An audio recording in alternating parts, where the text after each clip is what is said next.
மும்முனை திரைப்படங்கள் வரிசையில் இன்றைக்கு மௌனராகம் படத்தை பார்ப்போம். 1986 ஆண்டு வெளியாகி மாபெரும் வெற்றி பெற்றது. மணிரத்னம் முதலில் திவ்யா என்கின்ற ஒரு சிறுகதை எழுதி வைத்திருந்தார். அந்த சிறுகதையை தான் படமாக்க வேண்டும் என்று நினைத்து கொண்டிருந்தார். அதாவது முதலில் அந்த சிறுகதையை படமாக்க நினைத்து பிறகு வெவ்வேறு படங்கள் இயக்கிவிட்டு கடைசியாக அந்த சிறுகதையை பலரிடம் சொல்லியும் யாரும் அதை திரைப்படமாக்க ஒத்துக்கொள்ளாத பட்சத்தில் தன்னுடைய அண்ணன் ஜி வெங்கடேஸ்வரன் அவர்களிடம் சொல்லி அதை மௌனராகம் என்ற பெயரில் எடுத்து மாபெரும் வெற்றி பெற்றார். திவ்யா சிறுகதை மௌனராகமான கதைதான் என்று பார்க்கின்றோம். 1983 ஆண்டு பல்லவி அனு பல்லவி என்ற கன்னட படத்தின் மூலம் இயக்குனராக அறிமுகமான மணிரத்னம் அடுத்த ஆண்டு உணரு என்ற மலையாள படத்தை இயக்கினார்.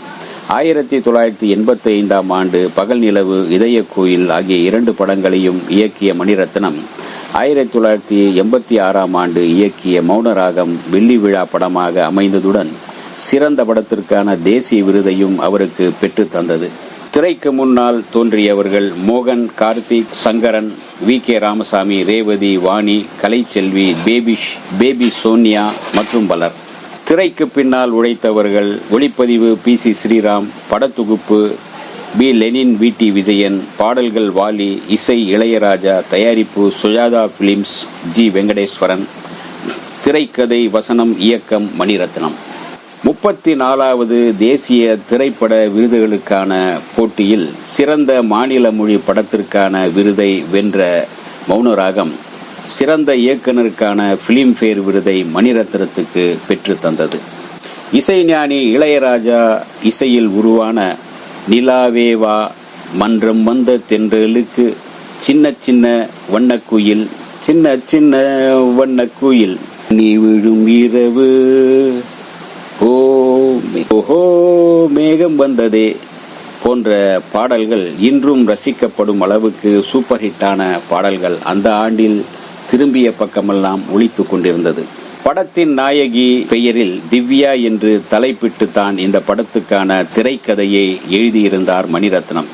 அவர் இயக்கிய இதய கோயில் படத்தில் இடம்பெற்ற நான் பாடும் மௌனராகம் கேட்கவில்லையா என்று தொடங்கும் புகழ்பெற்ற பாடலின் வரியில் இடம்பெற்ற மௌனராகம் என்ற பெயரை இந்த படத்துக்கு சூட்டினார். தெலுங்கில் டப்பிங் செய்யப்பட்ட போதும் தெலுங்கில் மொழிமாற்றம் செய்யப்பட்ட போதும் மௌனராகம் என்றே பெயர் வைக்கப்பட்டது. அங்கும் படம் வெற்றி பெற்றது. மௌனராகத்தின் கதை சுருக்கம் என்ன, வாருங்கள் பார்ப்போம். குறும்புத்தனமான இயல்பு கொண்ட திவ்யாவுக்கு அவரது தந்தை திருமண ஏற்பாடுகளை செய்கிறார். மாப்பிள்ளை வீட்டார் தன்னை நிராகரிக்க வேண்டும் என்பதற்காகவே வேண்டும் என்றே தாமதமாக வீட்டுக்கு வருகிறாள் திவ்யா. ஆனால் மாப்பிள்ளை சந்திரகுமாருக்கோ திவ்யாவை மிகவும் பிடித்து விடுகிறது. திருமணத்திற்கு பிறகு கணவருடன் டெல்லி வருகிறாள் திவ்யா. சந்திரகுமார் மிகவும் அன்பாக நடத்தினாலும் அவனிடமிருந்து விலகியே இருக்கும் திவ்யா தாமரை இலை தண்ணீராகவே கணவருடன் வாழ்கின்றாள். திருமண பரிசாக என்ன வேண்டும் என்று சந்திரகுமார் கேட்க விவாகரத்து வேண்டும் என்று உணர்ச்சியற்ற குரலில் பதிலளிக்கிறாள் திவ்யா. அதிர்ச்சி அடையும் சந்திரகுமார் மனதை கல்லாக்கி கொண்டு அதற்கும் ஏற்பாடு செய்வதாக கூறுகின்றான். இந்த காலகட்டத்தில் திவ்யாவின் கடந்த காலம் சந்திரகுமாருக்கு தெரிய வருகிறது. சமூக அநீதிகளை தட்டி கேட்கும் புரட்சி குழுவைச் சேர்ந்த மனோகர் என்ற வாலிபனை தன் கல்லூரி நாட்களில் திவ்யா காதலித்ததும் அவன் தன் கண்முன்னே மனோகர் போலீசால் சுட்டுக் கொல்லப்பட்டதும் சந்திரகுமாருக்கு தெரிய வருகிறது.